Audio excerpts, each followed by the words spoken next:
আমার গোবিন্দের একদিন বাসনা হয়েছিল যে ভক্তের ভক্তি আমি পাবো কি করে, সেই উপায়টা আমার জানতে হবে। আমি তো ভগবান, সবাই আমার চরণে প্রণাম করতে আসে, প্রণাম করতে এসে সবাই আমার কাছ থেকে আশীর্বাদ নিয়ে যায়, আমি তাদের আশীর্বাদ করি, কিন্তু আমি কোনোদিন কারোর চরণে প্রণাম করতে পারিনি। তাই আমাকে ভক্তি করাটা শিখতে হবে, নইলে আমি অজ্ঞ হয়ে যাব, সর্বজ্ঞ হতে পারবো না। সর্বজ্ঞ আর অজ্ঞ একটা জিনিস যদি তুমি না জানো, তাহলে তুমি অজ্ঞ সর্বজ্ঞ হলে না। কি করে ভক্তি পাবো? শাস্ত্রদেরকে জিজ্ঞেস করি। আজকের বকুলিয়া গ্রামে যেমন আমার কীর্তন শোনার জন্য হাজার হাজার ভক্ত, আপনারা 3 দিক দিয়ে আমাকে ঘিরে বসেছেন। ভগবানের প্রশ্নের উত্তর দেওয়ার জন্য শাস্ত্রগণ এসেছে, 18 পুরাণ এসছে, 4 বেদ এসছে, 6 বেদান্ত এসছে, উপনিষদ যারা তারা এসছে, সমস্ত কিছু শাস্ত্র এসে ভগবানের সামনে বসেছে। সবার সামনে ভগবান প্রশ্ন করলেন, তোমরা আমার প্রশ্নের উত্তর দাও, আমি ভক্তের ভক্তি পাবো কি করে, উত্তর দাও। কে বলতে পারে? কারোর বলার ক্ষমতা নেই। দেখছে একটা ভক্ত দূরে বসে আর হাত তুলে চুপ করে বসে আছে, হাত তুলেছে কিন্তু বসে আছে, দাঁড়াইনি। ভগবান বলছে, কে তুমি? দাঁড়াও। বসে আছে কেন? কি করে দেখবো তোমার কোন শাস্ত্র, তোমার কি নাম? উঠে যখন দাঁড়ালো, বুকের মধ্যে তার নাম লেখা, তার নাম হচ্ছে শ্রীমদ ভাগবত। ভাগবত উঠে বলছে, ঠাকুর তোমার প্রশ্নের উত্তর আমার কাছে আছে, বলো ভাগবত কি করে আমি ভক্তি পাবো? বলে, ভক্তি পেতে গেলে একটা রাস্তার ভিখারিকে যা করতে হয়, হে ভগবান গোবিন্দচন্দ্র, তুমি বিশ্ব ব্রহ্মাণ্ডের মালিক হলেও তোমাকে তাই করতে হবে। বল, তুমি পারবে কি? যদি পারো তবেই প্রেম পাবে। বলে, সেটা কিরকম উপায়? বলে, কেন আমি প্রহ্লাদ মহারাজের মুখে বলে দিয়েছি, নৈষাংমতিস্তবদুরক্রমাঙ্ঘিং স্পৃশ্যত্তন্যাপগমযদার্থ পাদরজহোভিষেকং নিষ্কিঞ্চনানং নঃ প্রেরিত যাবৎ। যতদিন না ভক্তের চরণ ধুলিতে স্নান করা না যায়, ততদিন তো ভক্তের ভগবানের ভক্তি কখনো উপলব্ধি করা যায় না। নরোত্তম দাস ঠাকুর বললেন, ভক্ত পদ ধুলিয়ার ভক্ত পদ জল, ভক্ত ভুক্ত শেষ 3 মহাবল। বৈষ্ণবের পদ ধুলি তাহে মোর স্নান কেলি, বৈষ্ণবের নামেতে উল্লাস, তর্পণ মোর বৈষ্ণবের নাম। বিচার করয়ে মনে ভক্তি রস আস্বাদনে, মধ্যস্থ শ্রী ভাগবত।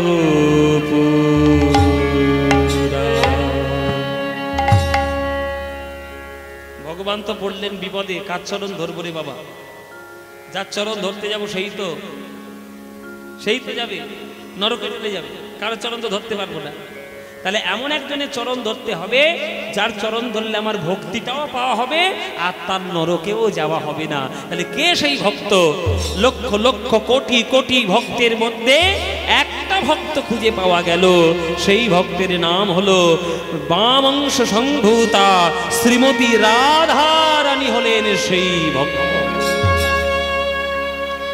যেহেতু রাধারানী গোবিন্দের বামঙ্গ থেকে তার জন্ম, ওই জন্য তার কখনো নরক বাস হবে না। আর ভক্তদের মধ্যে রাধারানীর মতো ভক্ত কেউ নেই।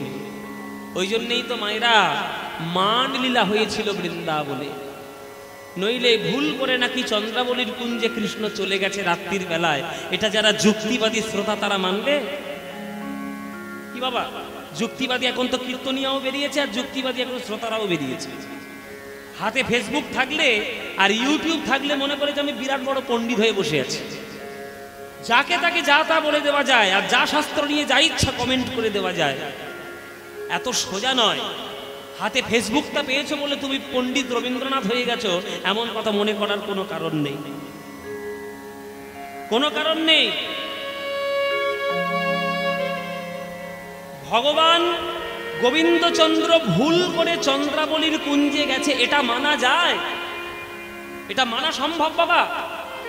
যার ব্রহ্মকূপ থেকে কোটি কোটি ব্রহ্মাণ্ডের জন্ম হচ্ছে, সেই ভগবান নাকি ভুল করে চন্দ্রাবলীর কুঞ্জে ঢুকে পড়ছে। এটা মানা যায়? মানা যায় না। তাহলে কেন ঢুকলেন? ইচ্ছা করেই ঢুকলেন চন্দ্রাবলীর কুঞ্জে। কেননা চন্দ্রাবলীর কুঞ্জে না ঢুকলে সকাল হবে না, সকাল না হলে রাধারানীর কুঞ্জে যাওয়া হবে না, সকালে না গেলে রাধারানীর মান হবে না, আর মান না হলে রাধারানীর চরণ ধরা যাবে না, আর চরণ ধরা না গেলে গোবিন্দ রাধারানীর চরণ ধুলা মাখতে পারবে না। তাই মান লীলা করেছে, স্মরগরল খণ্ডনং মম শিরসি মণ্ডনং দেহি পদ পল্লব মুরারং।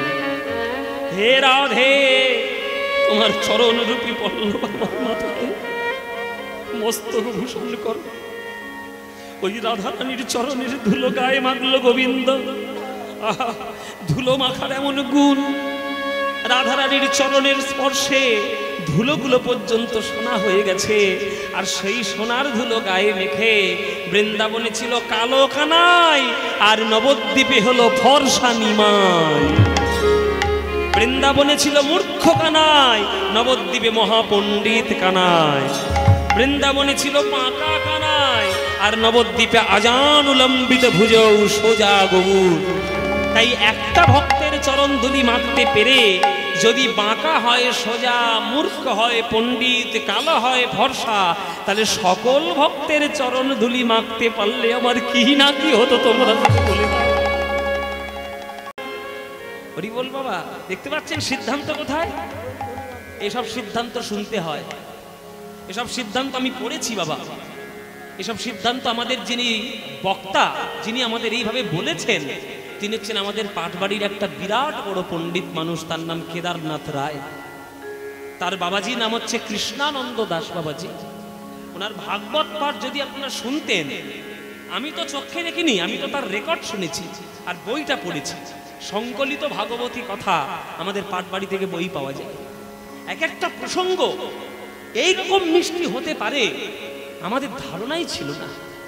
তার তত্ত্ব মানে এই হচ্ছে তত্ত্ব, যে তত্ত্ব শুনলে রাধা গোবিন্দের প্রতি হৃদয়টারও প্রেমে পরিপূর্ণ হবে, সেটাই হচ্ছে তত্ত্ব, সেটাই হচ্ছে সিদ্ধান্ত।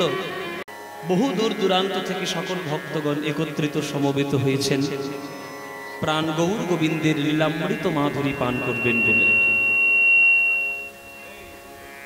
এই এত তীব্র দাবদাহ, আবহাওয়া দপ্তর বলেছে যে প্রচন্ডভাবে অস্বস্তিকর গরম চলবে, কিন্তু তবু আপনারা সকল কিছু উপেক্ষা করে আজকের হাজার হাজার ভক্তবৃন্দ এখানে সবাই এসে উপস্থিত হয়েছেন প্রাণ গৌর গোবিন্দের লীলামৃত মাধুরী পান করবেন বলে। এইটা হচ্ছে ভালোবাসার একটা লক্ষণ। বাঙালি হরিবল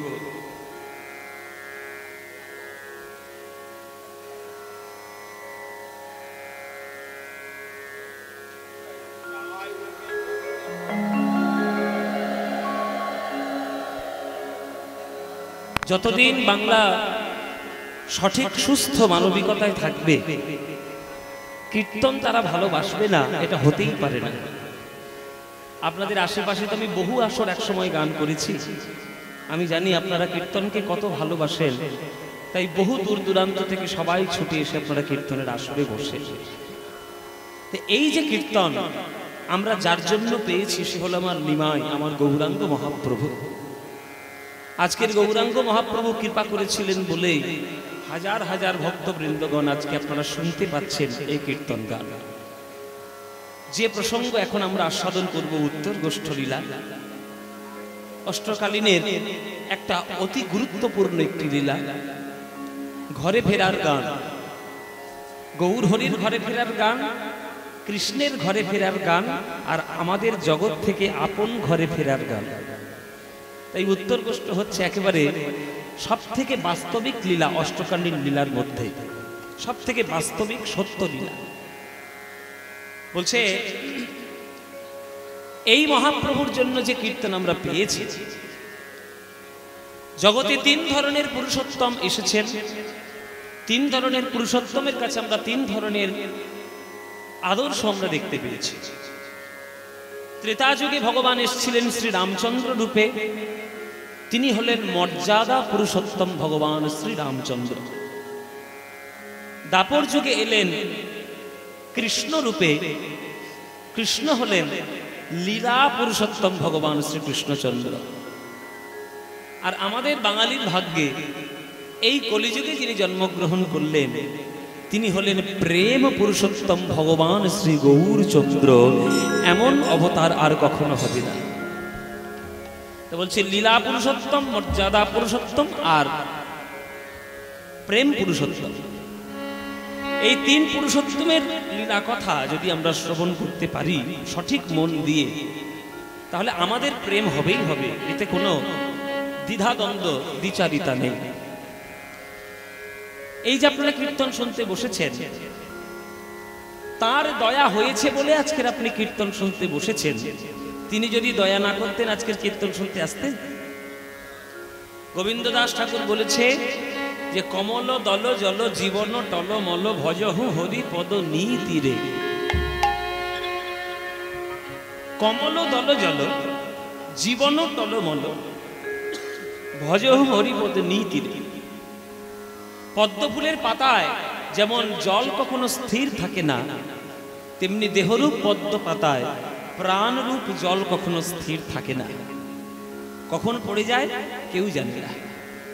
আজকের আমরা এসেছি, ভগবান কৃপা করেছেন, পদ্ম পাতার উপরে জলটা এখনো আছে, তাই আমরা এখনো পর্যন্ত গান শুনতে পাচ্ছি। আর যেদিন পদ্ম পাতা থেকে জল বেরিয়ে যাবে সেদিন আর এখানে বকুলিয়াতে কীর্তন শোনার ভাগ্য আর হবে না বাবা। হরি বল। আপনাদের ভাগ্য, আমাদের ভাগ্য, সবার ভাগ্য মহাপ্রভুর কীর্তন করতে আমরা এসেছি। তা মহাপ্রভু আজকে সবাইকে নিয়ে আনন্দ করছেন।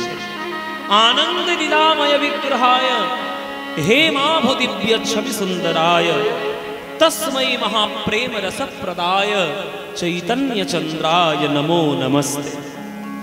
মহাপ্রভু হলেন আনন্দের লীলা ঘন স্বরূপ, আনন্দের লীলা ঘন স্বরূপ, আনন্দ লীলাময় বিগ্রহায় হেমাভ দিব্য ছবি সুন্দরায়। সোনার থেকেও কোটি কোটি গুণে সমুজ্জ।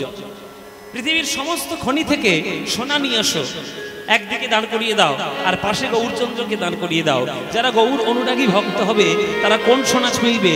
খনির সোনা ছুঁইবে না গৌর সোনা ধরবে? বলো মায়েরা, কোন সোনা ধরবে? গৌর সোনা। আমরা গৌর সোনাকে ধরব। এই গৌর সোনাকে ধরলেই আমাদের সকল জগতের সম্পত্তি লাভ হয়ে যাবে। তাই হেমাভ দিব্য ছবি সুন্দরায় তস্मै মহাপ্রেম রসপ্রদায়। তিনি আমাদের কি দিয়েছেন? মহাপ্রেম দিয়েছেন। কি প্রেম? ব্রজ প্রেম। যে ব্রজ প্রেম তুমি অন্য কোনো দেবদেবীর কাছে গেলে পাবে না, শীতলার কাছে গেলে পাবে না, মনসার কাছে গেলে পাবে না, লক্ষ্মীর কাছে গেলে পাবে না, সরস্বতীর কাছে গেলে পাবে না, গণেশ, কার্তিক, বিশ্বকর্মা, হ্যাঁ, কারোর কাছে গেলে পাবে না। তুমি যদি একমাত্র গৌরের চরণ ধরতে পারো তবেই তোমরা সেই বৃন্দাবনের রাধা গোবিন্দের অফুরন্ত ব্রজ প্রেম লাভ করতে পারবে।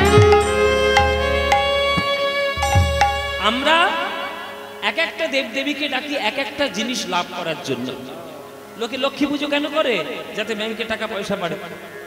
সরস্বতী পুজো কেন করে? যাতে জ্ঞান বুদ্ধি বাড়ে। মনসা পুজো কেন করে? যাতে ঘরে সাপ না ঢোকে। হ্যাঁ, শীতলা পুজো কেন করে? যাতে গ্রামের মধ্যে কোনো বড় রোগ না হয়। বিশ্বকর্মার পুজো কেন করে? যাতে কলকারখানা ভালো হয়। তাহলে প্রত্যেকটা দেব দেবীর এক একটা গুণ রয়েছে, ডিপার্টমেন্টাল স্টোর রয়েছে। সেই স্টোর থেকে আপনি যা পাবেন নিয়ে নেবেন, ডিপার্টমেন্টাল স্টোর। কিন্তু কোন কারোর ডিপার্টমেন্টাল স্টোরে আপনি রাধা গোবিন্দের প্রেম কুড়িয়ে নিতে পাবেন না বাবা। সেটা পেতে গেলে আমার ওই নিতাই গৌরের চরণ ছাড়া আর ব্রজ প্রেম লাভ করা সম্ভব নয়। সেই মহাপ্রভু আমাদেরকে প্রেম দিয়েছেন। আজকের নবদ্বীপ মাঝে সবাইকে সঙ্গে নিয়ে তিনি কীর্তন করে বেড়াচ্ছেন। হ্যাঁ, সুন্দর খেলা করছেন। ও নিত্যানন্দ, ও গদাধর, ও শ্রীবাস, ও অদ্বৈত, তোমরা আমার সঙ্গে খেলা করবে তো? ও মায়েরা, খেলা হবে নাকি? খেলা হবে? এই গরম যা পড়েছে আর খেলা করতে ইচ্ছে করছে? খেলা করবে মায়েরা? এই চলো, খেলা হবে, খেলা হবে, খেলা হবে। আচ্ছা, আপনারা যেন আবার রাজনৈতিক স্লোগান ভাববেন না। আমি মহাপ্রভুর খেলার কথা বলেছি, অন্য কোনো খেলার কথা বলিনি। ওই সব খেলা করে জগতে সব চারদিকে যা কি হচ্ছে বুঝতেই পারছেন, নতুন করে বলার কিছু নেই। হ্যাঁ, ওই সব খেলা নয়, আমি বলছি মহাপ্রভুর প্রেমের খেলা। কি খেলা? মহাপ্রভু যে খেলাটা খেলতে ভালোবাসেন, খেলো এ বিনোদ খেলা আমার গোরা বনমালী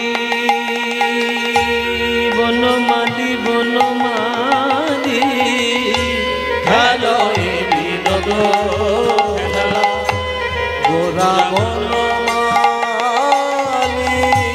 খেলো এ বিনোদ খেলা আমার গোরা বনমালী, খেলো এ বিনোদ খেলা গোরা বনমালী।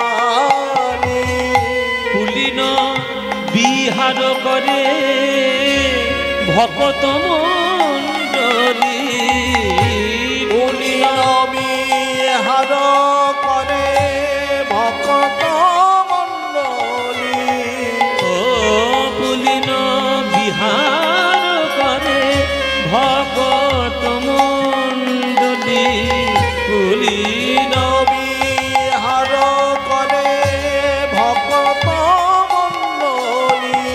প্রভু আমার খেলে হরি নামের খেলা, প্রভু খেলে হরি নামের খেলা, প্রভু আমার খেলে হরি নামের খেলা, প্রভু খেলে হরি নামের খেলা। ও তার সঙ্গে দেখো ভক্তের মেলা, খেলে হরি নামের খেলা, ও তার সঙ্গে যত ভক্তের মেলা, খেলে হরি নামের খেলা। এ খেলা খেললে জোড়ায় মনের জ্বালা, হরি বলায় আর বাহু তোলা, খেললে জুড়ায় মনের জ্বালা, হরি বলায় আর বাহু তোলা। খেললে জোড়ায় মনের জ্বালা, খেলে হরি হরি বলা, ওই হৃদয়ে মন্দির হলো উতলা মুখে হরি হরি হরি বলা, খেলে হরি নামের খেলা, হরি হরি হরি বলে খেলে হরি নামের খেলা, হরি হরি হরি বলে খেলে হরি নামের খেলা। পুলিন বিহার করে ভকত মণ্ডলী গো, পুলিন বিহার করে ভক্ত মণ্ডলী। পুলিন বিহার করে ভকত মণ্ডলী। ও মায়েরা, মহাপ্রভু খেলা করছে। খেলা খেলতে কে না ভালোবাসে? বাচ্চা ছেলেগুলোকে দেখবেন খেলাতে সারাদিন কেটে যায়, মা যত বাইরে ডাকুক না কেন কখনো মা ডাকে ঘরে আসে। মা যখন স্কুলে পাঠাবে তখন স্কুলে যেতে চাইবে না, যখন খেলার কথা হবে তখন কিন্তু এমনি এমনি ছুটে যাবে। এই স্কুলে যাবি না? স্কুলে যাবি না কেন? পড়া হয়নি? ঘরে কি করছিলি? খেলা করছিলি? বেরো, যা স্কুলে। যা স্কুলে যা, যা যা যা। ঠেলে ঠেলে পাঠিয়ে দেবেন খেলা করার জন্য। আবার খেলা করলে বেশি যদি খেলা করে মায়েরা বকা দেয়, কিন্তু মহাপ্রভু খেলা করছে, কে বকা দেবে বাবা? কারোর বকা দেওয়ার ক্ষমতা আছে? কারোর নাই। ওই সত্যযুগ থেকে খেলা শুরু করেছে, এই কলিযুগ পর্যন্ত সে খেলা চালিয়ে যাচ্ছে। খেলার তার কোনো বিরাম নাই, সে কবেই খেলা করেছে দেখো, চিন্তা কর। সত্যযুগে এত খেলা করেছে যে নিজেকে 4 ভাগে বিভক্ত করেছে। বাসুদেব, শঙ্কর্ষণ, প্রদ্যুম্ন, অনিরুদ্ধ, এটা সত্যযুগে বিষ্ণুর 4 ভক্তের কথা। বাসুদেব, শঙ্কর্ষণ, প্রদ্যুম্ন, অনিরুদ্ধ, এটা সত্যযুগের 4 ভাগ। সেই 4 ভাগ ত্রেতা যুগে 4 ভাই রূপে জন্মগ্রহণ করলো। বাসুদেব হলো রাম, শঙ্কর্ষণ হলো লক্ষণ, প্রদ্যুম্ন হলো ভরত, আর অনিরুদ্ধ হলো শত্রুঘ্ন। রাম, লক্ষণ, ভরত, শত্রুঘ্ন। এবার যত ভাই ভাই ঘরে ঘরে খেলা করলে আনন্দ কি আছে যদি পাড়ার 2-1টা বন্ধু বান্ধব না থাকে? গোবিন্দ মনে মনে ভাবলেন এবার একটু বন্ধুর দরকার। তাই দাদা বলরামও দাপর যুগে রইল, আবার তার সঙ্গে সঙ্গে 24 জন বন্ধু এসে জুটে গেল সঙ্গে। এবার গোবিন্দ দেখছেন যে বাহ, যত সংখ্যা বাড়ছে বন্ধুর তত তো আনন্দ, বন্ধু বাড়লেই আনন্দ হচ্ছে। গোবিন্দ আমার মনে মনে ভাবিলেন, সত্যযুগে 4 ভাগ রূপে খেললাম, আনন্দ পেলাম, ত্রেতা যুগে 4 ভাই রূপে খেললাম, তাতে আনন্দ পেলাম। দাপর যুগে দাদা বলরাম আর সখাগণ মিলে খেললাম, আনন্দ পেলাম। কিন্তু এতেও তো আমার পূর্ণ আনন্দ হলো না। তাহলে কবে হবে পূর্ণ আনন্দ? যেদিন সকলকে নিয়ে খেলতে পারব। যদি সকলকে নিয়ে খেলতে পারতাম, যাকে দেখবো তাকেই বুকে জড়িয়ে ধরে যদি খেলতে পারি, তবেই তো আমার আনন্দ হবে। তাই সেই দাপর যুগের ভগবান আজকের কৃষ্ণচন্দ্র গৌরচন্দ্র হয়ে এলো, আর যাকে কাছে পেল তাকেই কোলে করে জড়িয়ে ধরে আজ হরিনামের খেলা তিনি খেললেন। হরিনামের খেলা তিনি খেললেন, এত সুন্দর খেলা করলেন ভক্তদের সঙ্গে। আপনারাও সেই খেলায় অংশীদার হতে পারবেন, কিন্তু যদি খেলাটা আপনারা মনে করে ঠিক করে না করতে পারেন, তাহলে খেলা করতে পারবেন না। আপনারা সবাই খেলা করতে পারবেন, হ্যাঁ, কেননা বৃন্দাবনের খেলা আর কলিযুগের খেলা আলাদা। আমরা মহাপ্রভুর খেলা যদি একবার করতে পারি সঠিকভাবে, তার নাম নিয়ে দেখবেন হৃদয় চিত্ত আনন্দে ভরে উঠবে। তাহলে কি নামের খেলা করবেন মায়েরা? সকাল হোক, সন্ধে হোক, দিন হোক, রাত হোক, ভোর হোক, রাত হোক, যখনই হোক, মনের মধ্যে যখনই ইচ্ছা হবে তখন প্রাণ ভরে মহাপ্রভুর নাম নিয়ে খেলা করবে। ভজ গৌরাঙ্গ কহ গৌরাঙ্গ লহ গৌরাঙ্গে দোনাবে। ভজ গৌরাঙ্গ কহ গৌরাঙ্গ লহ গৌরাঙ্গের নামে। এই গানটা ভালো লাগে? যদি ভালো লাগে গাইবো, নইলে বন্ধ করে দেবো, গাইবো না। গাইবো মায়েরা? সত্যি ভালো লাগে? সত্যি সিরিয়ালে দিব্যি সিরিয়াল বেশি ভাল লাগে না এই গান বেশি ভাল লাগে? আমি হলাম সাংঘাতিক ছেলে, যদি কোনোদিন বাড়িতে ঢুকে দেখেছি যে সন্ধ্যেবেলায় অনুরাগের ছোঁয়া চলছে, ওই টিভি নিয়ে একবারে কুয়োর জলের মধ্যে চুপিয়ে দেবো। ও মায়েরা, এই গান বেশি ভাল লাগে না কীর্তন? ভালো লাগে তো? এই ভজ গৌরাঙ্গ ভাল লাগে? তাহলে ভালো যখন লাগে, এই ভজ গৌরাঙ্গ কহ গৌরাঙ্গ লহ গৌরাঙ্গের নাম রে, এ গান বাঙালিদের মনের গান, প্রাণের গান। এ গান তোমাদের যাদের যাদের ভাল লাগবে না, উলুধ্বনি দাও জোরে জোরে।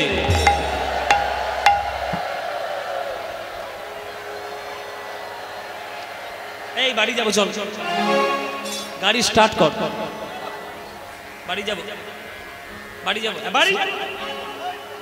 হ্যাঁ, সিরিয়াল দেখে এসেছে তো ওই জন্য অসুবিধা হয়ে গেছে। নিঘাত সিরিয়াল থেকে ঢুকেছে এইখানটা। ও মায়ের, আমি কি বলেছি? আমি বলেছি যাদের যাদের ভাল লাগে না তারা উলুধ্বনি দাও। উনি উলুধ্বনি দিচ্ছে।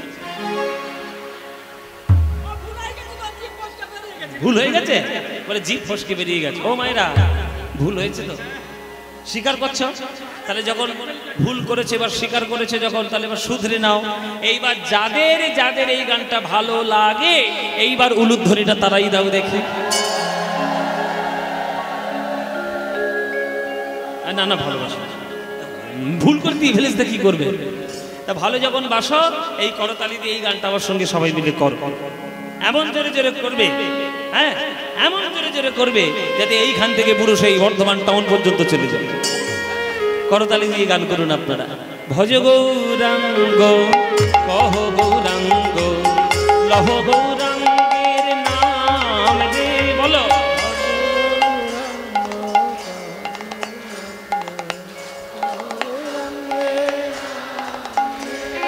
যে জনা গৌরাঙ্গ ভজে সে হয় আমার প্রাণ রে।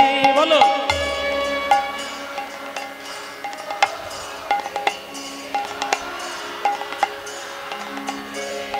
যে জনা গৌরাঙ্গ ভজে সে হয় আমার প্রাণ রে। বলো যে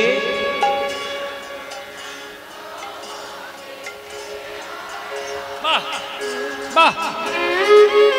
প্রভাত কালে হা গৌরাঙ্গ যে বলে একবার রে। প্রভাত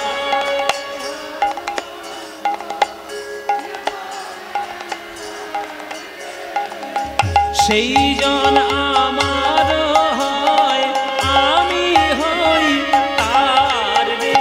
বলো সে জন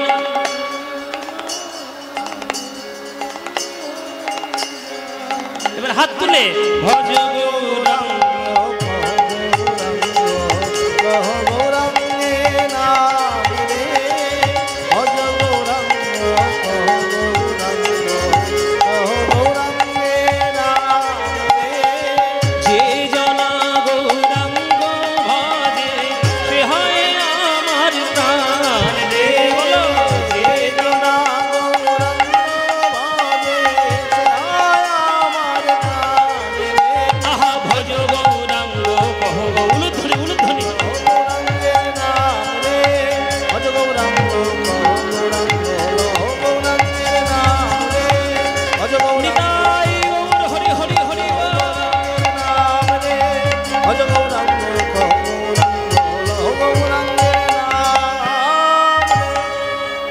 বলো আনন্দ হয়েছে কিনা? আনন্দ হয়নি? এই আনন্দ আর কোথাও পাবে? এই আনন্দ পেতে গেলে প্রত্যেক বছর এই বকুলিয়া শিবতলা প্রাঙ্গণে কীর্তন শুনতে আসতে হবে। আসবেন তো? সবাই মিলে আসবে? সবাই আসবেন তো? ব্যাস, আপনারা এলেই আনন্দ হবে।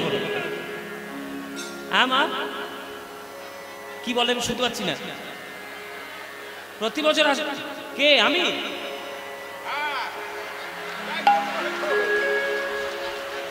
এই ফের বায়না করবে এরা। নিশ্চয়ই আসবো মায়েরা। আমার সময় সুযোগ সবকিছু মিলে গেলে, প্রভৃতিদের সঙ্গে সমস্ত কিছু মিল হয়ে গেলে ব্যাস আমি নিশ্চয়ই আসবো। আসবো না কেন? কিন্তু আমার একটা আপনাদের কাছে দাবি আছে, একটা দাবি আছে আপনাদের কাছে। বলবো দাবিটা? বলি বাবা, কিছু মনে করবেন না। 365 দিনের মধ্যে দুদিন এখানে কীর্তন গান হয়। তাহলে দুদিন আপনারা আনন্দ করে এখানে গ্রামে আসছেন, কীর্তন শুনছেন। বাকি 363 দিন কি করবেন? বাকি 363 দিন কি করবেন? আমরা শিল্পী, আমরা পারিশ্রমিক নিয়ে আমরা গান করি, এটা আমাদের জীবিকা নির্বাহের একটা রাস্তা, পরিষ্কার কথা। এইবার আমরা শিল্পী হয়ে আমরা একদিন না হয় আপনাদের আনন্দ করে গান শুনিয়ে দিয়ে যাব, বাকি 363 দিন আপনারা কি করবেন? এই যে শিবতলা প্রাঙ্গণ, এই যে আপনাদের গ্রামের মন্দির, আপনাদের প্রত্যেকের উচিত 363 দিন ধরে নিজেরা খোল করতাল নিয়ে এসে সন্ধেবেলা করে এই গ্রামের ভক্তবৃন্দগণ সবাই মিলে নিজেরাই আপনারা কীর্তন করুন। নিজেরাই কীর্তন করলে তবেই বাংলার সংস্কৃতি বাঁচবে। আমি একটা কথা বলে দিই বাবা, আমি কোনো জ্যোতিষী নই, আমি কোনো গণক ঠাকুর নই, আমি কোনো ভূত ভবিষ্যৎ বক্তা নই। তবে আমি আমার ক্ষুদ্র জীবনে আমি একটা অনুভব আপনাদের কাছে বলছি। বাংলার বুক থেকে রাজনৈতিক কারণে হোক, অর্থনৈতিক কারণে হোক, সামাজিক কারণে হোক, যদি কোনোদিন বাংলা থেকে কীর্তন নামক গানটা বন্ধ হয়ে যায়, সেই দিন বাঙালি জাতির চরম সর্বনাশ ঘটবে বলে দিলাম। তাই বাংলার কীর্তন যেন বাঙালিদের কাছে চিরকাল থাকে। চারিদিকের যা অবস্থা শুরু হয়েছে, আমি নতুন করে কিছু ইন্ধন দিচ্ছি না, চারিদিকের পরিস্থিতি আপনারা সবাই বুঝতে পারছেন যে বাংলার যেন কীর্তন বাঙালিদের হৃদয়ে মন্দিরে শ্রেষ্ঠ হয়ে থাকে, বাংলার কীর্তন যেন আপনাদের ঘরে ঘরে থাকে। এই যে আপনারা ভজ গৌরাঙ্গ নিয়ে গান করলেন, আমার সঙ্গে করতালি দিয়ে বলছেন খুব আনন্দ হলো, খুব আনন্দ হলো। একবার ভেবে বলুন তো মায়েরা, আমি একটা সাধারণ মানুষ, অস্পৃশ্য নরকের কীট, আমি আপনাদের সামনে গান গাইছি, আপনারা হাততালি দিয়ে আমার সঙ্গে সবাই মিলে কীর্তন করছেন, বলছেন খুব ভালো লাগলো। চিন্তা করে একবার কল্পনা করুন তো, এইখানে দাঁড়িয়ে যদি স্বয়ং আমার গৌর হরি কীর্তন করতো কেমন লাগতো? যদি গৌর হরি কীর্তন করতো কেমন লাগতো? বলে বাবা, সে ভাগ্য কি আর আমাদের হবে যে আমরা গৌর হরির সঙ্গে কীর্তন করব? সে 500 বছর আগে হয়ে গেছে, বাংলার মানুষ একসময় দেখে নিয়েছে, তবুও বাংলার মানুষ নিমাইকে বদনাম দিতে পিছপা হয়নি, তবুও তাকে বদনাম দিতে হয়েছে। কিন্তু তবুও সারা ভারতবর্ষ মহাপ্রভুর নামে নেতে উঠেছে, মেতে উঠেছে। আপনারাও করতে পারবেন, 100% গ্যারান্টি। আমার কাছে একটা টোটকা জানা আছে, সে টোটকাটা যদি বলি আর টোটকা যদি আপনি করতে পারেন, তাহলে আপনাদের মহাপ্রভুর সঙ্গে কীর্তন করার স্বাদটাও পূর্ণ হয়ে যাবে। যদি অনুমতি দেন তাহলে বলবো বাবা। টোটকাটা বলি। টোটকাটা হলো, নিজের ঘরে গিয়ে বসবেন, গৌরাঙ্গের চিত্রপটের সামনে গিয়ে বসবেন, নিজেই করতাল খোলে নিয়ে নিজেই গৌর গোবিন্দের চরণে নিজেই বসে বলবেন। শুধু একটা কাজ করতে হবে, অন্য কিছু কাজ নয়। যদি গৌরাঙ্গের চরণ প্রান্তে বসে যদি হরি বলে কাঁদতে পারো, যদি হরি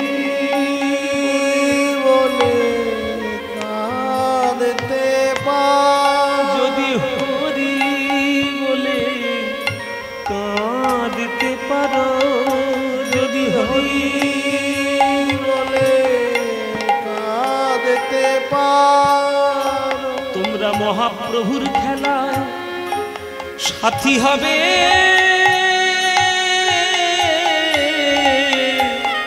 যদি হরি বলে কাঁদতে পারো, নিতাই গৌর হরি বল, গৌর হরি বল। খেলার সাথী হবে, হরি বলে কাঁদতে পারো। তোমার জাতির বিচার, তোমার জাতির বিচার করবে না। যদি একবার বদন ভরে হরি বলতে পারো, জাতের বিচার করবে না গো, হরি বলে কাঁদতে পারো। ধর্ম বর্ণের বিচার, উচ্চ নিচের বিচার কোনো ভেদাভেদে মানবে না গো। যদি গৌরের চরণে ধরে, যদি নয়ন ভরে, যদি হরি বলে কাঁদতে পারো, হরি বলে কাঁদতে পারো। এটুকুই, কিচ্ছু দিতে লাগে না, কিচ্ছু লাগে না ভগবানের চরণে। না লক্ষ টাকার ফলমূল লাগে, না লক্ষ টাকার সোনা গয়না লাগে, না শ্বেত পাথরের মন্দির লাগে। ভগবান শুধু একটা জিনিসই দেখবে, যখন তুমি তার সামনে ডাকতে বসেছো, বুক ভরা ভালোবাসা আছে কিনা তার চরণের প্রতি।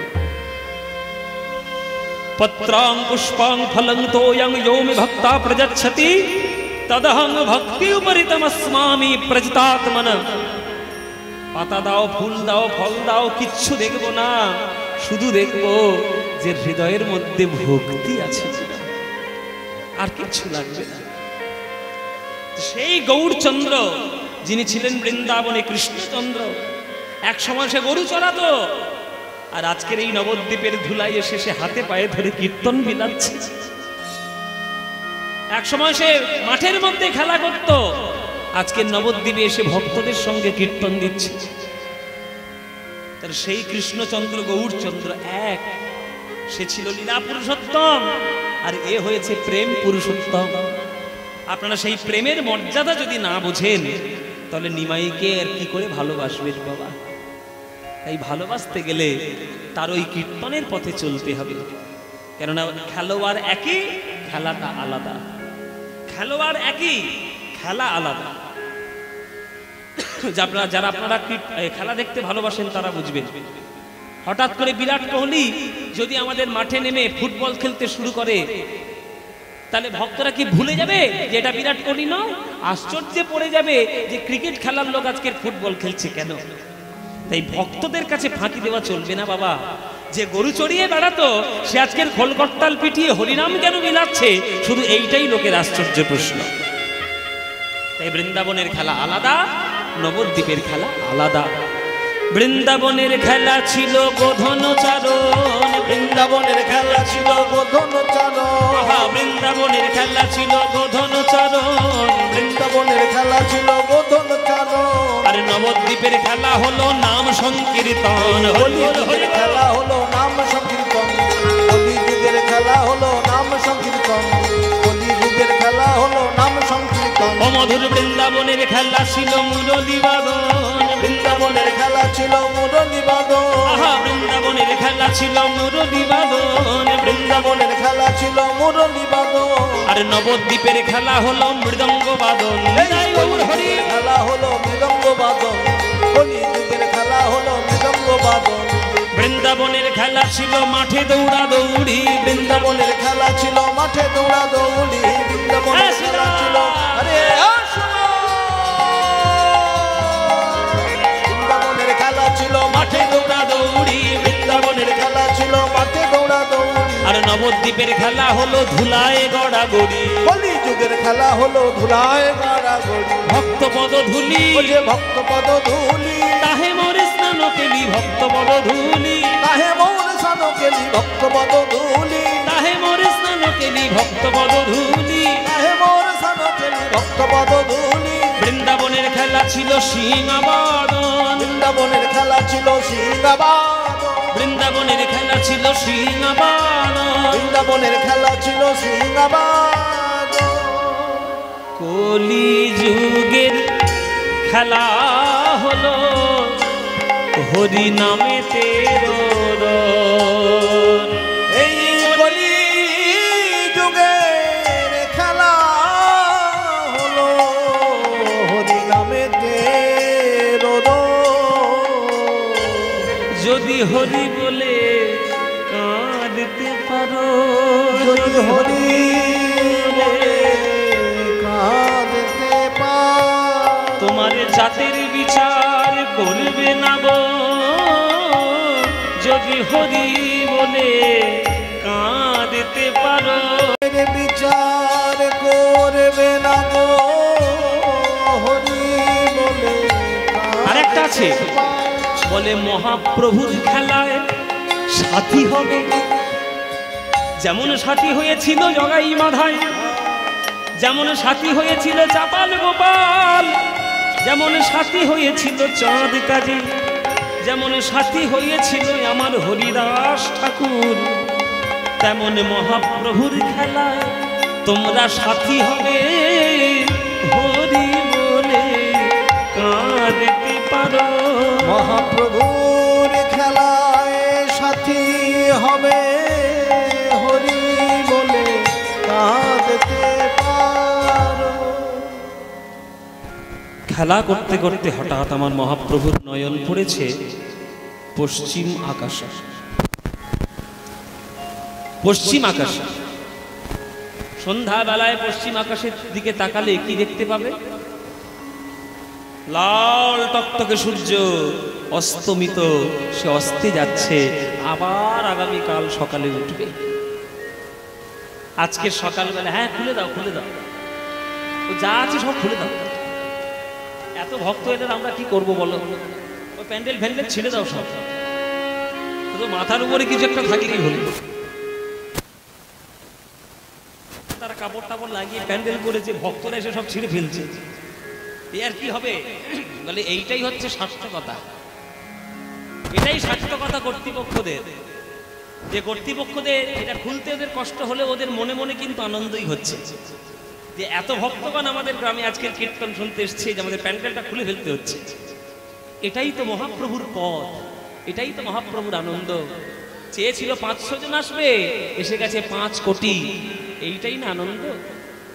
আজকের অস্ত যাচ্ছে সূর্য, তার দিকে তাকিয়ে আমার মহাপ্রভু বলছে, দাদা নিতাই, ও দাদা নিতাই, ও দাদা নিতাই, ওই দেখো সূর্য অস্ত যাচ্ছে পশ্চিম আকাশে, পশ্চিম আকাশে অস্ত যাচ্ছে।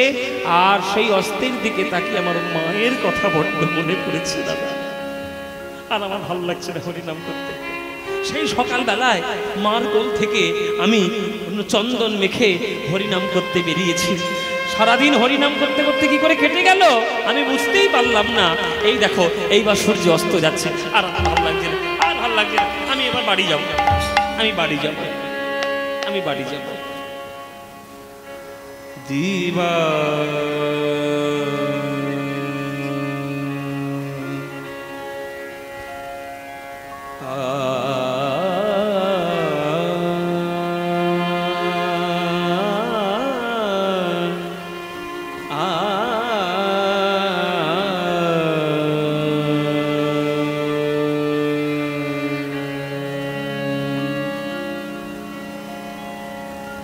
দিবা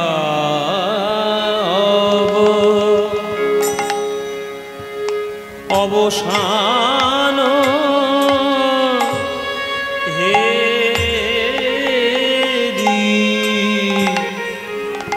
প্রভু আমার গৃহেতে চলি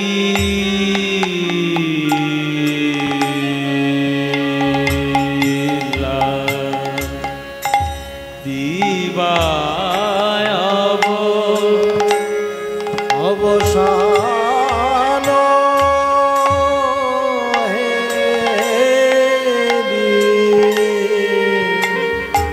প্রভু গৃহে চলি।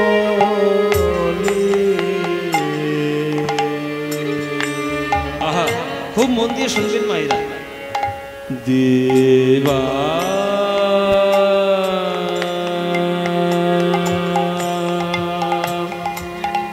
দিবা অবসান হেরি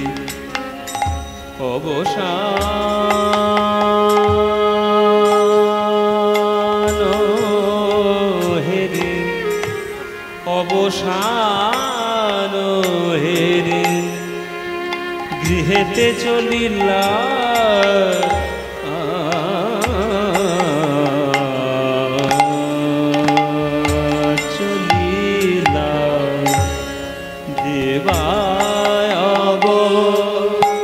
অবসান হে প্রভু গৃহে চলি ওগো জননী চরণে আসি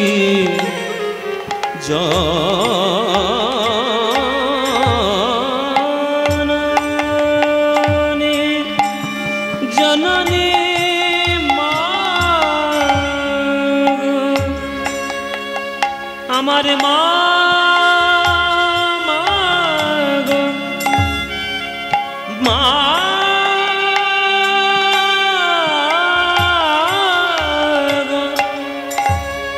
আমার মা আমার মা গো ওই তো আমার নিমাই আসছে, ওই তো আমার নিমাই আসছে। ও দিদি, ও দিদি, ওই তো আমার নিমাই আসছে। হাজার হাজার লোকের মধ্যে যদি আমার নিমাই থাকে না, আমি একবার দেখলে চিনতে পারবো জানো। হাজার হাজার লোকের মধ্যে যদি আমার নিমাই থাকে, আমি একবার দেখলে চিনতে পারবো। কেননা নিমাই আমার আশা ভরসা শেষ দিন, আর আমার কেউ নেই নিমাই ছাড়া। মায়েরা, তোমরা যারা মায়েরা কীর্তন শুনছো, এই কথাটা তারাই বুঝবে। এটা কোনো পুরুষ বুঝতে পারবে না, মেয়েরা বুঝবে। মেয়েরা বুঝবে, মায়েরা বুঝবে। একটা রমণী, একটা নারী সব থেকে সেদিন বেশি আনন্দ পায় যেদিন সে জানতে পারে সন্তানের সে জননী হতে চলেছে। একটা ছোট্ট মিষ্টি মুখ তাকে মা মা বলে ডাকবে, জীবন আনন্দে একেবারে ভরে উঠবে।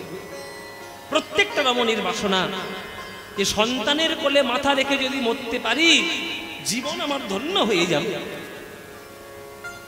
কিন্তু সন্তান যদি মায়ের কোলে মাথা রেখে মরে যায়, এর থেকে বড় কষ্টের আর কিছু আছে? সন্তান যদি মায়ের কোলে মাথা রেখে মরে, এর থেকে কষ্টের কিছু নেই। এখানে অনেক মা রয়েছেন কিছু মনে করবেন না মায়েরা, অনেক মা তো আছেন যাদের সন্তান কোলে হারা হয়েছে। যে মায়ের কোল থেকে সন্তান হারিয়ে যায় সেই মা জানে সন্তান হারানোর কি ব্যথা। আমার সচিমা সেই মা যার কোল থেকে আটটা কন্যা সন্তান পর পর মরে গেছে। তারপর তার বড় ছেলে বিশ্বরূপ সন্ন্যাসী হয়ে চলে গেছে। দুঃখ সহ্য করতে না পেরে তার স্বামী জগন্নাথ মিশ্র তাড়াতাড়ি স্বর্গবাসী হয়ে গেছে। একমাত্র আশা ভরসা নিমাই, তাই নিমাইকে তাড়াতাড়ি ছোট বয়সে বিয়ে দিয়ে দিল লক্ষ্মীপ্রিয়ার সঙ্গে। পূর্ববঙ্গ ভ্রমণ করতে গেছে নিমাই, এদিকে লক্ষ্মীপ্রিয়া নবদ্বীপে সর্পদংশনে মৃত্যুবরণ করল। শাশুড়ি হয়ে বৌমার মরণ দেখলো চোখের সামনে। তার একমাত্র আশা ভরসা আমার নিমাই। সেই নিমাই যদি চলে যায় আর সেই নিমাইয়ের যদি কিছু হয়ে যায়, আমার মা সচি আর বাঁচবে? তাই সচিমা বলছে আমার নিমাই হচ্ছে আমার আশা ভরসা। আমার নিমাই যদি চলে যায় আমি কার কাছে আমার মনের কথা বলবো গো দিদি? তাই হাজার হাজার ভক্তের মধ্যে যদি নিমাই আমার থাকে আমি একবার দেখলেই চিনতে পারবো। সারাদিন হরিনাম করার পর আমার নিমাইয়ের আমার কথা মনে পড়েছে, তাই ওই দেখো আমার নিমাই আসছে, ওই দেখো আমার নিমাই, ওই দেখো আমার নিমাই। নিতাই গৌর হরি বল। জননী চরণে আসি প্রভু আমারে প্রণাম করিলা, প্রণাম করিলা, প্রণাম করিলা। জননী চরণে আসি প্রণাম করি। জননী জননী আমার জননী মা মারে সা রে নিসা দানি দা গমা গমা ধামা গমা গে সা নিসা মা গমা ধামা গা গম গম দম দম దని దని దని রে গা রে মা রে সা। জননী চরণে আসি প্রভু আমার প্রণাম করিলা। জননী চরণে আসি প্রণাম করিলা। ও জননী চরণে আসি প্রণাম করিলা। জননী চরণে আসি প্রণাম করি।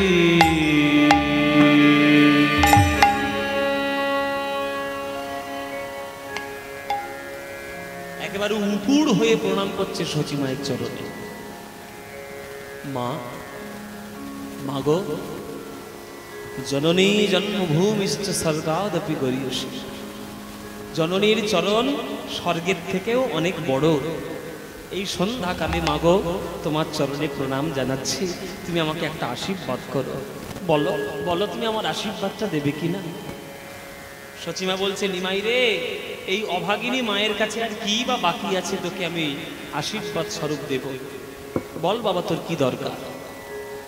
আমার যদি সাধ্যে থাকে, আমার যদি সেটা সামর্থ্যের মধ্যে থাকে, আমি তোকে কথা দিলাম এই ভর সন্ধ্যেবেলায় সম্পূর্ণ নবদ্বীপবাসীর সামনে তোকে আমি কথা দিলাম, তুই যা চাইবি আমি তোকে তাই দেব। বল তোর কি চাই?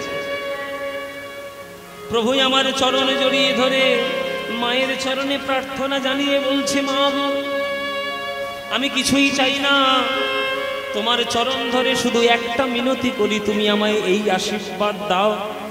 কি? আমার এই আশীর্বাদ করো মা গো আমার এই আশীর্বাদ করো মা গো। যেন বদন ভরে নাম গাইতে পারি, এই আশীর্বাদ করো মা গো। যেন বদন ভরে নাম গাইতে পারি, এই আশীর্বাদ করো মা। যেন বদন ভরে নাম হরি নাম গাইতে পারি, এই আশীর্বাদ করো মা গো। যেন বদন ভরে নাম গাইতে পারি, এই আশীর্বাদ করো মা।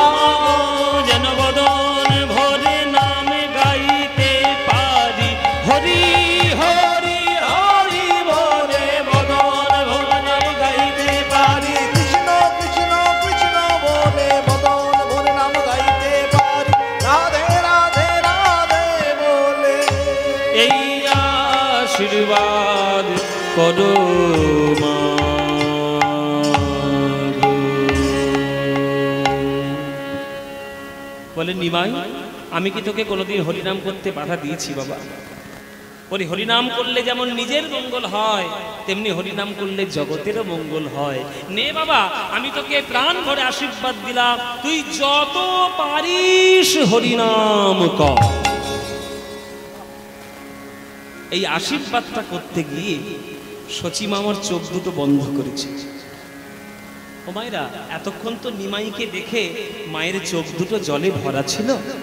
একটু ইকোটা কমিয়ে দাও দাদা, একটু ইকোটা কমিয়ে দাও। হ্যাঁ, হ্যালো হ্যালো, হ্যাঁ ব্যাস একটু ঠিক আছে। এতক্ষণ তো চোখটা জলে ভরা ছিল। এতক্ষণ চোখে যদি জল ভরা থাকে বাবা, সামনের জিনিসকে আবছা আবছা দেখা যায়, পরিষ্কার তো দেখা যায় না। তাই এতক্ষণ নিমাইকে মা আবছা আবছা দেখছিল। যেই পরিষ্কার হয়ে গেছে, চোখ থেকে জল সরে গেছে, অমনি পরিষ্কার নিমাইকে দেখছে। আর যেই নিমাইকে পরিষ্কার দেখছে আমার সচি মা, যেই পরিষ্কার দেখছেন, অমনি অভিমান ভরে সচি মা তা বলে উঠিল, ওরে নিমাই রে, যা বলেছিলাম আর আমি আশীর্বাদ করব না, আমি আর যেতে দেব না, আর যেতে দেব না, আমি আর যেতে দেব না, আর যেতে দেব না, সংকীর্তনে বিশ্বম্ভরের আর যেতে দেব না, ওই সংকীর্তনে বিশ্বম্ভরে আর যেতে দেব না, সংকীর্তনে বিশ্বম্ভরের আর যেতে দেব না, সংকীর্তনে বিশ্বম্ভরে আর যেতে দেব। ওমা, এ তুমি কি বললে? তুমি তো একটু আগে বললে যত খুশি পারিস হরিনাম কর, আবার তুই বলছো যেতে দেবে না। এক মুখে দুই কথা। তখন সচিমা বলছে, ওরে নিমাই রে, আমি যখন তোকে আশীর্বাদটা করেছিলাম, ভালো করে তোর দিকে তাকাতে পারি নাই। যদি জানতাম হরিনামের এই ফল, প্রভাতে তো কোনোদিন আমি হরিনাম করতে পাঠাতাম না। যদি জানতাম হরিনামের এই ফল, সকালবেলায় কীর্তন করতে আমি আজ্ঞা দিতাম না। ওরে গদাধর, ওরে শ্রীবাসী রে, ওরে নিতাই রে, তোরা তো আমার নিমাইয়ের কাছে কাছে ছিলিস। বল, তোরা থাকা সত্ত্বেও আমার নিমাইয়ের গায়ে কে বা ধুলা দিয়েছে? কে বা ধুলা দিয়েছে? বল বল, কে বা ধুলা দিয়েছে? কে বা ধুলা দিয়েছে? এমন সোনা রঙে বাছার কে বা ধুলা দিয়েছে? এমন সোনা রঙে বাছার কে বা ধুলা দিয়েছে? বল বল, এমন সোনা রঙে বাছার কে বা ধুলা দিয়েছে? এমন সোনা রঙে বাছার কে বা ধুলা দিয়েছে? এমন সোনা রঙে বাছার কে বা ধুলা দিয়েছে? এমন সোনা রঙে বাছার কে বা ধুলা দিয়েছে? এই কে ধুলা দিয়েছিস? এই তুই ধুলা দিয়েছিস?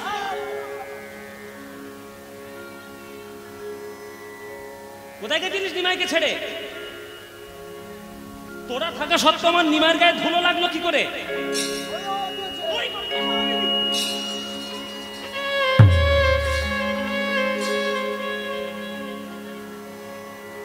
তোরা আমার নিমাইয়ের কাছে ছিলিস না অন্য কোথাও ভাড়াতে গেছিলিস? তোরা থাকা সত্ত্বেও আমার নিমাইয়ের গায়ে ধুলো লাগলো কি করে? যে নিমাইয়ের গায়ে সকালবেলায় আমি চন্দনের প্রলেপ দিয়ে হরিনাম করতে পাঠিয়েছিলাম, যাতে সূর্যের রশ্মি কোনো রকম কোনো ক্ষতি করতে না পারে, আর সেই নিমাইয়ের গায়ে সন্ধ্যাবেলা যখন ছেলেটা আমার ঘরে এসছে তার গায়ে ধুলো কি করে ধুলো এলো বল? মা তো বকাবকি শুরু করে দিয়েছে, রেগে গিয়েছে মা। স্বাভাবিক ব্যাপার বাবা, আপনার ছেলেকে যদি আপনি স্কুলে পাঠান আর স্কুল থেকে বাড়িতে এসে দেখছি আপনি ধুলোয় গা ভর্তি, মা রেগে যাবে না? স্কুলের উপর রেগে যাবে না? আমার ছেলেটা কোথায় ছিল, আপনারা কি করছিলেন, ছেলেটার গায়ে ধুলো লাগলো কি করে? মা তো রেগে যাবেই। সচিমা রেগে গেছে, আমার নিমার গায়ে ধুলো এলো কি করে বল?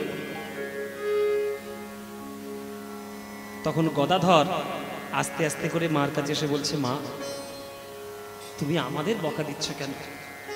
তুমি বিশ্বাস করো মা, তোমার পা ধরে বলছি গো মা, আমরা কেউ তোমার নিমাইয়ের গায়ে ধুলো দিইনি। তার নিমাইয়ের গায়ে ধুলো এলো কোত্থেকে? বলে সেই কথাটা তোমার নিমাইকেই গিয়ে জিজ্ঞেস করো, তোমার নিমাইকেই জিজ্ঞেস করো। বার বারণ করা সত্ত্বেও তোমার নিমাই এত দুষ্টু হয়ে গেছে যে তোমার নিমাই আমাদের কারোর কথা শোনে না। রাস্তার মাঝে চলতে গিয়ে যেখানে যেখানে ধুলো দেখবে তোমার নিমাই সেই ধুলোতে গিয়ে ইচ্ছা করে গড়াগড়ি দেবে। সচিমা বলছে, কেন আমার নিমাই এমন করবে কেন? আমার নিমাই কি কচি খোকা? আমার নিমাই কি কচি খোকা যে ধুলো দেখলে গড়াগড়ি দেবে? তখন গদাধর মনে মনে বলছে, ওগো সচিমা, তুমি তো তোমার নিমাইকে চেনো না, সে কি এমনি এমনি ধুলায় গড়াগড়ি দেয় গো? এমনি এমনি নয়, নিমাই কোনো কাজ করবে এমনি এমনি হতে পারে না, নিশ্চয়ই পিছনে কোনো কারণ আছে। কি কারণ? তোমার নিমাইয়ের ধুলো মাখার সাধ পেয়েছে, সাধ পেয়েছে, সাধ পেয়েছে, সাধ পেয়েছে, ভক্ত পদ ধুলো মাখার সাধ পেয়েছে, ভক্ত পদ ধুলো মাখার সাধ পেয়েছে, ভক্ত পদ ধুলা মাখার সাধ পেয়েছে, ভক্ত পদ ধুলো মাখার সাধ পেয়েছে। আবার সে আবার উল্টো পাল্টা কথা বলছি আমার সঙ্গে, হাত বলছি আমার সঙ্গে। ধুলো টক না মিষ্টি না ঝাল না তেতো না টক না মিষ্টি, কি স্বাদ রয়েছে ধুলোর মধ্যে যে ধুলো মাখার স্বাদ থাকবে?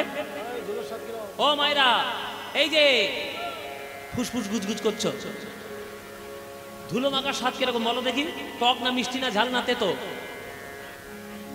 হ্যাঁ, ধুলো মাখা, ধুলো খেয়ে দেখেছো কখনো? যদি না খেয়ে দেখো, নিজের পায়ে তো ধুলো আছে, চেটে খেয়ে দেখো না। ছোটবেলায় খেয়েছি বলে হ্যাঁ বাবা, ধুলো মাখার স্বাদ কেমন? টক না মিষ্টি না ঝাল না তেতো না লবণ? বলে ধুলো মাখার কি কোনো স্বাদ আছে? ধুলো খাওয়ার কোনো স্বাদ আছে কি?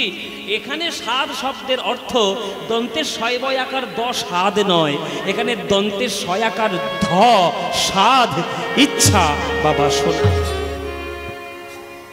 তাই রাধারানীর চরণ ধুলো গায়ে মেখে গৌর হরির লোভ হয়ে গেছে, কৃষ্ণের লোভ হয়ে গেছে। তাই রাস্তার মাঝখানে যেখানেই ধুলোর পঞ্জি দেখে, যেখানে ধুলোর স্তূপীকৃত দেখে, সেইখানে গিয়ে গড়াগড়ি দেয় আর হারাধে বলে গড়াগড়ি দিয়ে ধুলা গায়ে মাখার চেষ্টা করে। তাই মাগো সাধ পেয়েছে, সাধ পেয়েছে, ভক্ত পদ ধুলা মাখার সাধ পেয়েছে, ভক্ত পদ ধুলা মাখার সাধ পেয়েছে, ভক্ত পদ ধুলো মাখার দেখে স্বাদ মিটাইছে, ভক্ত পদ ধুলো মাখার দেখে স্বাদ মিটাইছে, ভক্ত পদ ধুলো মাখার দেখে স্বাদ মিটাইছে, ভক্ত পদ ধুলো মাখার দেখে স্বাদ মিটাইছে, ভক্ত পদ ধুলো মাখার দেখে স্বাদ মিটাইছে, ভক্ত পদে স্বাদ পেয়েছে। ধুলায় ধূসর অঙ্গ গদ গদ ভাস, ধুলায় ধূসর অঙ্গ গদ গদ ভাস, মাগর সা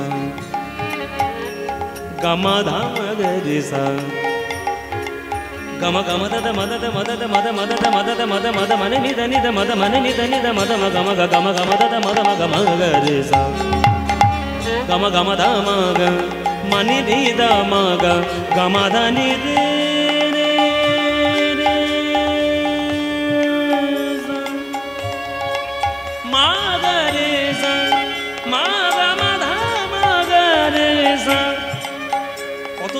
হবে মাগার সানি সাধা ধাসানি ধামা গা গামা ধামা গা রে সা।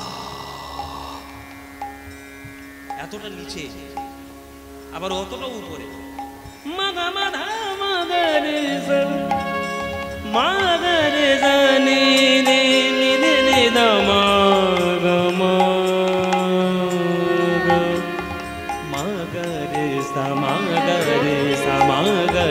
ধুলায় ধূসর অঙ্গ গদ গদ ভাব, ধুলায় ধূসর অঙ্গ গদ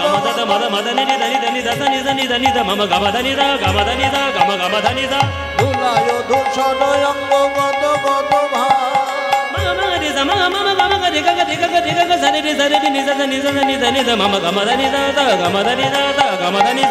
ধুলায় ধূসর অঙ্গ গদ গদ ভাব। এ রাধা মোহন পদ করো তহিয়াস, হে রাধা মোহন পদ কর হে রাধা মোহন পদ করো তহিয়াস, হে রাধা মোহন পদ কর হে রাধা মোহন পদ করো তহিয়াস, হে রাধা মোহন পদ করো তহিয়াস। রাধা মোহন ঠাকুরের পদাবলী গৌর চন্দ্রিকা আমরা আস্বাদন করলাম। এ রাধা মোহন পদ করো তহিয়াস, হে রাধা মোহন পদ করো তহিয়াস, হে রাধা মোহন পদ করো তহিয়াস, হে রাধা মোহন পদ করো তহিয়াস, হে রাধা মোহন পদ করো তহিয়াস, হে রাধা মোহন মোহন মোহন পদ। ব্যাস আমাদের গৌরচন্দ্রিকা শেষ।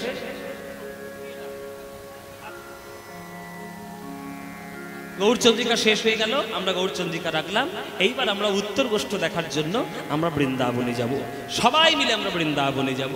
মায়েরা বাবারা আপনারা এখানে যারা যারা গান শুনছেন, কারা কারা বৃন্দাবন গেছেন একটু হাত তুলুন দেখি। বৃন্দাবন যারা গেছেন 1 2 3 4 5 6 7 8 9 10, গোনা যাবে না, হাত রাখো, হাত রাখো, গোনা যাবে না।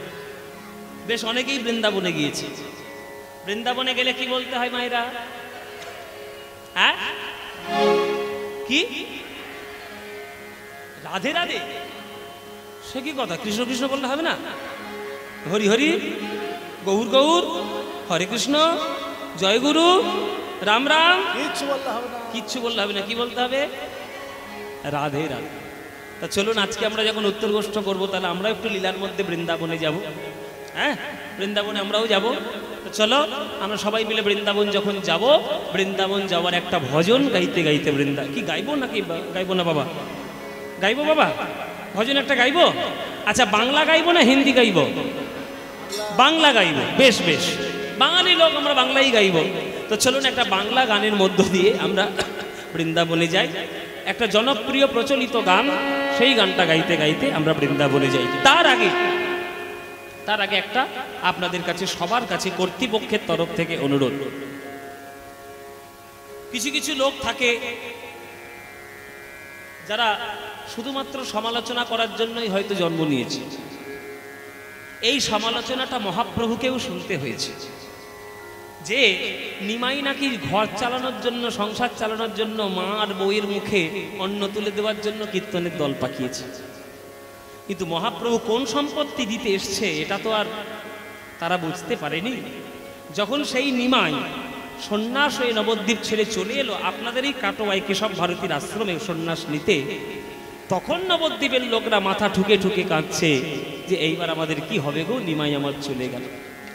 তাই ভালো জিনিস যখন চোখের সামনে থাকবে, তাকে ভালো বলার অভ্যাসটা তৈরি করো। আমরা সবাই জানি গ্রামের মধু আর বিদেশের মধুসূদন। গ্রামে যদি কাউকে জিজ্ঞেস করেন মধুসূদন বাবুর বাড়ি কোথায়, বলে মধুর বাড়ি ওই তো সামনে গোয়ালার পাশে। আর সেই মধুসূদন বাবু যখন বিদেশ যাবে, তখন মধুসূদন বাবু কত দূর থেকে এসছেন, আপনি বসুন, আপনার পায়ে একটু জল দিই। আমাদের দশা তাই, যখন নিমাই সাক্ষাৎ চোখের সামনে ছিল তখন আমরা তাকে সম্মান দিইনি, আর সে যখন নবদ্বীপ ছেড়ে চলে গেল সন্ন্যাস হয়ে, তখন তাকে পাওয়ার জন্য আকুলি বিকুলি। তাই আমার ভক্তরা, এই কর্তৃপক্ষের ভক্তবৃন্দগণ 29 বছর ধরে, 29, ঠিক বলছি তো বাবা, 29 বছর ধরে এই বকুলিয়া শিবতলা মন্দির প্রাঙ্গণে তারা ভুবন মঙ্গল হরিনাম সংকীর্তনের আসর তারা তৈরি করেছে। তাই এত দুর্মূল্যের বাজারেও, এত কষ্টসাধ্যের মধ্যেও আমি জানি, আমি তো বহুদিন গান করছি, এদিকে কত কষ্ট করে আপনারা ভক্তরা কীর্তন করান, গ্রামে গ্রামে গিয়ে চাঁদা তুলে এই গরমের সময় সবার বাড়িতে কীর্তন করে, আবার ভক্তদের জন্য প্রসাদের ব্যবস্থা, সব কিছু করে, মানে এমন কিছু নেই যেটা কোনো অভাব বলে মনে হবে। আপনারা সব কিছু পরিপূর্ণ করে কীর্তন করছেন। তাই আমার কর্তৃপক্ষের ভক্তবৃন্দগণ আপনাদের চরণ প্রান্তে যাবে আবদার নিয়ে, আশা নিয়ে। আপনারা যার যেমন ইচ্ছা, প্রাণ ভরে যার যেমন সামর্থ্য, আপনারা একটু দান দেবেন। হ্যাঁ হ্যাঁ, আপনারা একটু প্রাণ ভরে একটু দান দেবেন। আর আরেকটা কথা, অর্থ অনর্থ নিয়ে আসতে পারে, অর্থ পরমার্থও নিয়ে আসতে পারে। আপনারা কি নিয়ে দাদা দাদা দাদা দাদা আগে আমার এখানে একটু বসুন, তারপরে বলছি। অর্থ অনর্থও নিয়ে আসতে পারে, অর্থ পরমার্থও নিয়ে আসতে পারে। মানুষ চোখের সামনে হোক আর আড়ালে গিয়ে হোক, অপরাধমূলক কাজ কিন্তু এখনো করে বেড়াচ্ছে, লজ্জার খাতিরে বলতে পারে না। আপনি যদি একটা 500 টাকার নোট দিয়ে যদি আপনি একটা মদের বোতল কেনেন, তাহলে জানবেন যে আপনি অনর্থ কিনে ঘরে নিয়ে এলেন। আর একটা 500 টাকার নোট দিয়ে যদি একটা শ্রীমদ্ ভগবত গীতা কিনে নিয়ে আসেন, তাহলে জানবেন পরমার্থ কিনে আপনি ঘরে নিয়ে এলেন। আপনারা পরমার্থ কিনবেন না অনর্থ কিনবেন সেটা আমি বলতে পারবো না, সেটা আপনাদের দায়িত্ব। তাই আপনাদের দায়িত্ব যেমন কীর্তন রক্ষা করার, আমাদেরও দায়িত্ব কীর্তন রক্ষা করার। তাই আপনাদের সবার দেওয়ার আগে এই আসর থেকে আমরা দান দেওয়া শুরু করব। এই আসর থেকে দান দিয়ে আমি শুরু করলে তারপরে আপনাদের কাছে গেলে আপনারা প্রাণ ভরে আপনারা দান করবেন। নিতাই গৌর প্রেমানন্দের হরিনামে এই দান আমরা এখান থেকে নিতাই গৌর নামে দিলাম। নিতাই গৌর হরিবল। আর একটা কথা, এই উত্তরকষ্ট গান আমি করছি, আমার পরে আর একজন কীর্তনী আসে রূপ গান করবে, তারপরে রাস হবে। আমার গান শুনে যদি আপনাদের বিন্দুমাত্র ভালো লাগে, আর যদি আমাকে কিছু দেওয়ার ইচ্ছা বলে মনে হয়, দয়া করে আমাকে না দিয়ে দয়া করে সেই 10টা টাকার নোট ওই ভিক্ষার আঁচলে দেবেন। তাতে কমিটিদের অনেক লাভ হবে, আর কমিটিটা আরো একটু উজ্জীবিত হবে, ভালো হরিনাম সংকীর্তনের জন্য তারা অনুপ্রেরণা পাবে। আপনারা যা দেওয়ার ওইখানে দেবেন। খবরদার 50 টাকা, 10 টাকা, 20 টাকা আমাকে দিতে আসবেন না, আমাকে দেবেন না। আমার পারিশ্রমিক কর্তৃপক্ষ বহন করে গিয়েছে, আবার নতুন করে আপনাদের কাছে আঁচল পেতে কিছু চাওয়ার আমার কিছু নেই। যার যা দেওয়ার ওইখানে দেবেন। চলুন, এরা ততক্ষণ ভিক্ষা করতে থাকুক, আর আমরা একটা বাংলা গানের মাধ্যমে আমরা বৃন্দাবন যেতে থাকি। চলুন সবাই মিলে আমরা বৃন্দাবন যাই। চলে রে আমার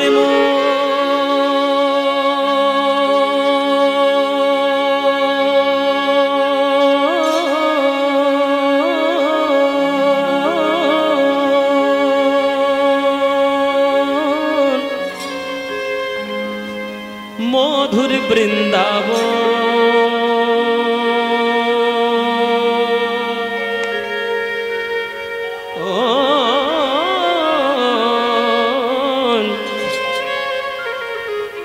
যমুনা পুলিনে যেথা মধুর বৃন্দাবন। চলে রে আমার উলুধ্বনি মারা, উলুধ্বনি।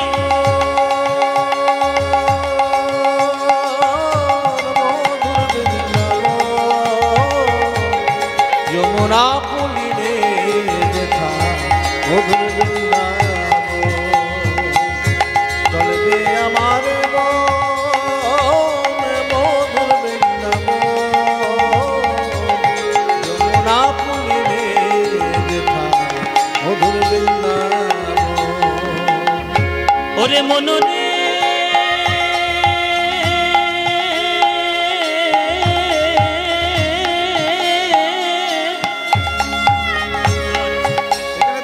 সব ওখানে ওখানে ওখানে। আমাকে দিচ্ছ কেন? ওই যে ওইখানে দিতে কি হয়?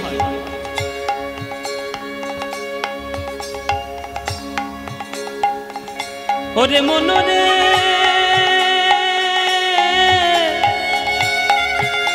ওরে মনরে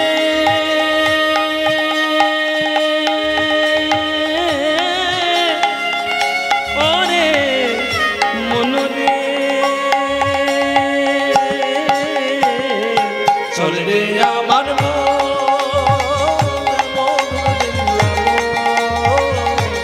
যমুনা পুলে যেথা মধুর বৃন্দাবন।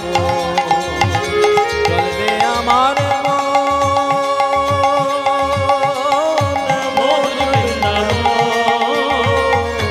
যমুনা পুলে যেথা মধুর বৃন্দাবন।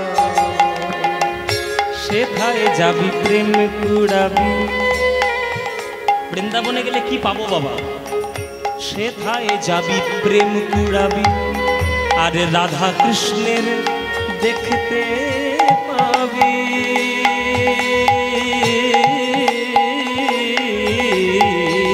সেথায় যাবি প্রেম কুড়াবি, রাধা কৃষ্ণের দেখতে পাবি।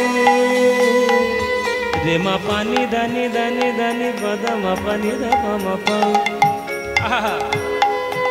রে মা পানি নি নি নি পানি সা রে নি সা নি দা নি দা পা দা মা পা গা। পা মা গা মা পানি দানি দানি দা পা মা গা মা পা সা নি সা নি দা নি দা পা মা গা মা পা গা নি গা রে সা রে নি দা। সামা গা রে সামা গা রে সামা গা রে সামা গা রে মামা গা রে সা রে নি দা দা নি পা দা মা পা গা মা পা গা মা পা গা মা। সেথায় যাবি প্রেম কুড়াবি, রাধা কৃষ্ণের দেখতে পাবি। সেথায় যাবি প্রেমে কুড়াবি, রাধা কৃষ্ণের দেখতে পাবি। হরি বল বাবা। আপনারা সবাই একটা কথা শিখে নিন। শিক্ষা যেখান থেকে পারবেন নিয়ে নেবেন। আমার কাছ থেকেও শিক্ষা নেবেন, একটা 5 বছরের কাছে শিক্ষা নেবেন, 7 বছরের বুড়েলেও শিক্ষা নেবেন। আমি আপনাদের কাছ থেকে কত কি শিখবো। যেখানে দেখিবে ছাই উড়াইয়া দেখো তাই, পাইলে ও পাইতে পারো অমূল্য রতন। আপনারা একটা জিনিস শিখে নিন। আজ থেকে যখন কোনো তীর্থধামে যাওয়ার পরিকল্পনা করবেন, দয়া করে আজ থেকে তীর্থে যাওয়ার পরিকল্পনা করলে কোনোদিন কোনো অভক্তকে সঙ্গে করে নিয়ে তীর্থে যাবেন না। অভক্তদের সঙ্গে করে তীর্থে যাবেন না। কেন না? অভক্তদের সঙ্গে করে নিয়ে তীর্থে গেলে তারা তীর্থের মানে বুঝবে না, তারা তীর্থের গুরুত্ব বুঝবে না, তারা শুধু হোটেল খুঁজবে আর বাথরুম খুঁজবে। আর আপনি তাকে কি খাওয়াতে পারবেন শুধু সেই ব্যবস্থা করবেন। যাবেন না। বৃন্দাবনের ধুলা কেমন জানেন? বলে তো ধুলা নয় ধুলি নয় গোপী পদ রেণু, এই ধুলা গায়ে মাখে নন্দের বেটা কানু। তাহলে যে ধুলা মাখার জন্য গোলক বৈকুণ্ঠ ছেড়ে কৃষ্ণ নেমে এসছে, আর সেই ধুলা মাখতে গিয়ে যদি আমরা অসম্মান করি তাহলে প্রেম পাবো কি? সেথায় যাবি প্রেম কুড়াবি, আর রাধা কৃষ্ণের দেখতে পাবি। সেথায় যাবি প্রেম কুড়াবি, রাধা কৃষ্ণের দেখতে পাবি। কদম তলায় দাঁড়ায়ে আছে, কদম তলায় দাঁড়ায়ে আছে, কদম তলায় দাঁড়ায়ে আছে আমার মদন মোহন। কদম তলায় দাঁড়ায়ে আছে রাধা মদন মোহন। যমুনা পুরিলে যেথা মধুর বৃন্দাবন। উলুধ্বনি মায়েরা। চলে আমার মধুর বৃন্দাবন, যমুনা পুলিনে যেথা মধুর বৃন্দাবন। ওরে মন রে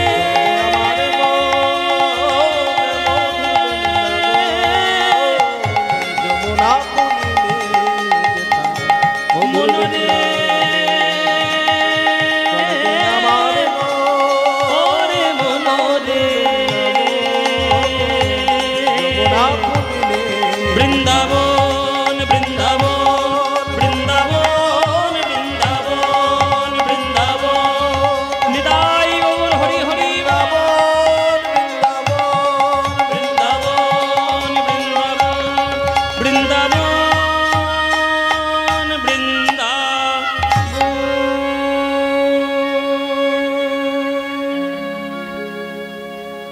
সবাই বলো বৃন্দাবন ধাম কি, বৃন্দাবন ধাম কি, বৃন্দাবন ধাম কি, শ্রীমতী রাধা রানী কি, শ্রীমতী রাধা রানী কি, श्रीमती राधा रानी की। बोलो प्रेम से राधे राधे। তোমাদের খিদে পেয়েছে? আর একটু টক আর ভাত নিয়ে আসবো? জোরে জোরে রাধা রানীর নাম না করলে বৃন্দাবনটা হবে কি করে? জোরে জোরে বলো রাধে রাধে, বলো রাধে রাধে, বলো राधे राधे। वृंदावनं सखी भोव वितनोति कीर्तिं यद् देवकी सुतपदाम्बुजलब्ध लक्ष्मी गोविंद वेणो मनमत मयूर नृत्य प्रेक्षादि सान्य परतान्य समस्त स